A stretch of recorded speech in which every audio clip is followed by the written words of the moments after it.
হরে Krishna everyone. জয় জগন্নাথ, জয় জগন্নাথ, জয় জগন্নাথ।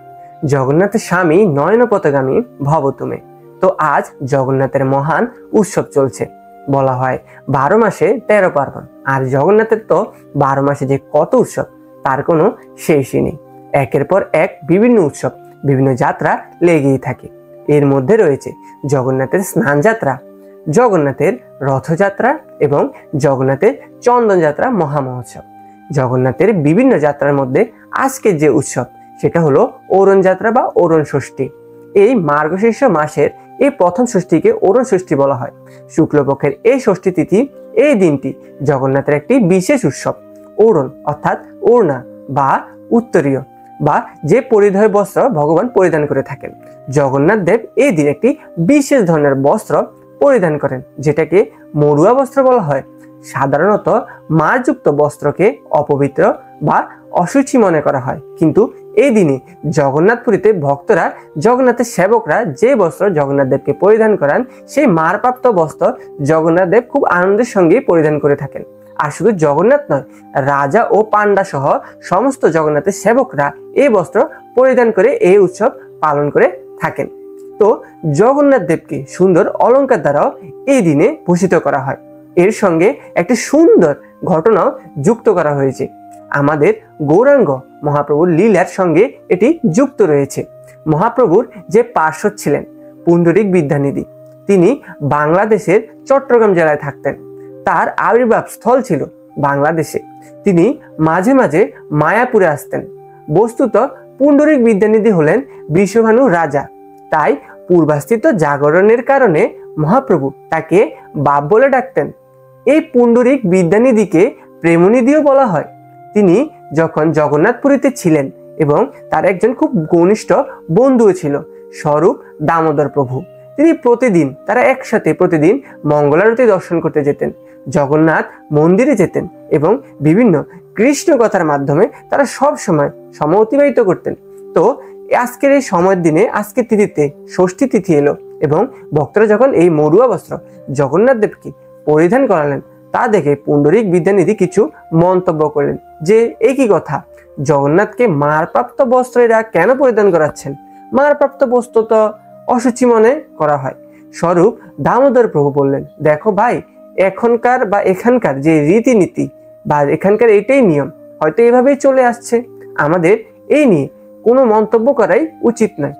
তো পুণ্ডরিক বিদ্যানিধি বললেন, আচ্ছা, জগন্নাথ তো পরমব্রহ্ম, তা না হয় তিনি পড়তেই পারেন, কিন্তু এরা কি পরমব্রহ্ম হয়ে গেছেন? এই যে রাজা পড়ছে, সেবক পড়ছে, এবার আবার এগুলো হয় নাকি? তো পুণ্ডরিক বিদ্যানিধি জগন্নাথ প্রভুর কিছু সেবককে নিয়ে সমালোচনা করছিলেন। তখন তিনি বললেন, দেখো ভাই, এই নিয়ে আমাদের আর বেশি আলোচনা করার কোনো প্রয়োজন নেই, চলো আমরা বাড়ি ফিরে যাই। আর রাত্রিবেলা কানাই আর বলাই অর্থাৎ বলরাম আর জগন্নাথ স্বপ্নযোগে এসে পুণ্ডরিক বিদ্যানিধিকে বিভিন্ন প্রকারে বর্ষণা করছেন। আর বর্ষণা করতে করতে তার দুই গালে দুটো চড় মেরেছেন যে, তুমি আমার ভক্ত, আমার ভক্তের কোনো বিধি নেই, আর তুমি এখানে কেন এসেছো? কেন তোমার জাতি নিয়ে তোমার জায়গা থাকছো না? এ বলতে বলতে তাকে 2 দণ্ড চড় মারলেন। শ্রীমৎ জয়পতাকা স্বামী গুরু মহারাজ আজকে ক্লাসে এটাই বলেছিলেন যে 2 দণ্ড মানে 48 মিনিট। তো কি ধরনের চর মেরেছিলেন বুঝতে পারছেন। আর তারপর চর মেরে তিনি চলে গেলেন। আর এইভাবে তার স্বপ্ন ভঙ্গ হলো। সাধারণত স্বপ্নে যা দেখা যায় তা বাস্তবে হয় না, কিন্তু এখানে দেখা গেল যে তার গাল ফুলে আছে, তার গালে আঙ্গুলের ছাপ, আংটির ছাপ পড়ে আছে। তো এইভাবে তার গাল ফুলে আছে, তিনি মঙ্গলারতিতেও আর গেলেন না। এদিকে স্বরূপ দামোদর প্রভু মঙ্গলারতি দর্শন করলেন এবং দেখলেন পুণ্ডরিক প্রভু তো আজকে আসেননি। তো তিনি মনে করলেন, কি হলো ভাই, আজকে স্বরূপ দামোদর গেলেন তাই ইয়ের বাসায়, পুণ্ডরিক বিদ্যানিধির বাসায়, আইটোটা, যেখানে পুণ্ডরিক বিদ্যানিধি থাকতেন। তিনি ডাকছেন, এই পুণ্ডরিক, কি হলো, তুমি আজকে মঙ্গলারতিতে কেন এলে না, কি হয়েছে?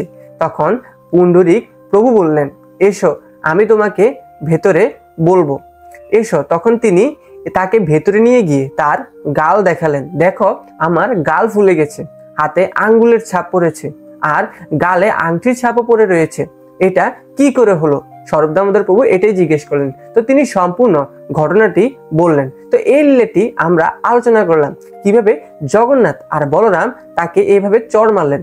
বস্তুত ঈশ্বর যাদেরকে নিজের খুব ঘনিষ্ঠ মনে করেন তাদেরকে তিনি এইভাবে শাস্তি দেন।